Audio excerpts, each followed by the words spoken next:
All right, so today we're going to talk about point of view, what it is, and the different types. So let's begin and we'll take a look. So, point of view of a story is the perspective of who's doing the storytelling, who's telling the story to us.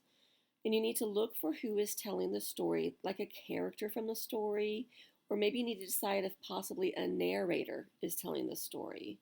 But something really, really important, write this down.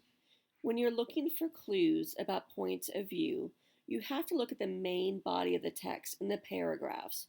Do not look at quotations for clues, like looking for pronouns, because even if it's third person with a narrator, characters are going to say, I'm going to the store or I have homework to turn in. You can't look in the quotations, you have to look in the main parts in the paragraphs of the text.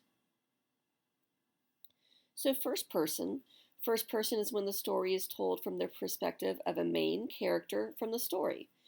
And since one of the characters from the story is doing the storytelling, you're going to find lots of pronouns: I, me, or my. They're telling their own version of the story in first person.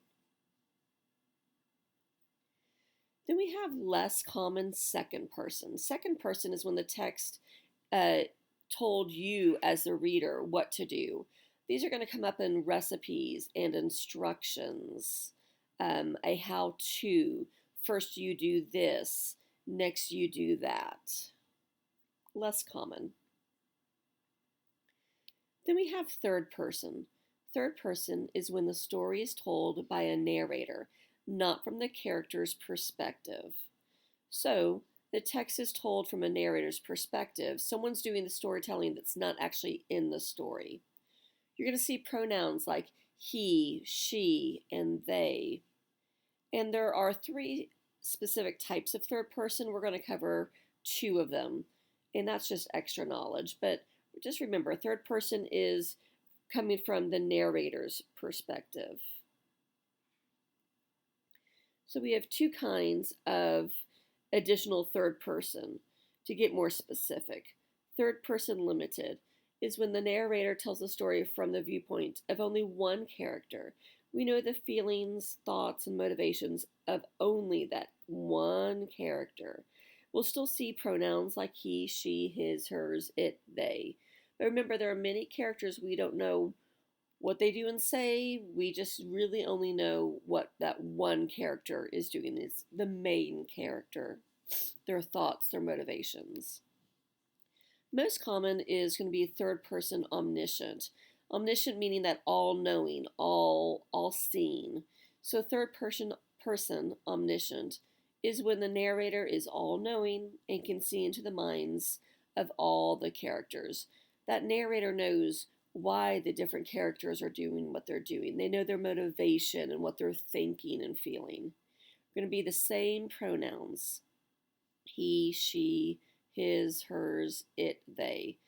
But what's enjoyable about third person omniscient is we get to see, hear, and know what all the characters are feeling and thinking. So it draws the reader in because we understand why the story and why the characters are doing what they're doing. So that was it. I know it's pretty short. I'm going to give you an anchor chart. See if you have this information in your notes. Organize it so it's easy to see and understand. First person, narrator is a character in the story.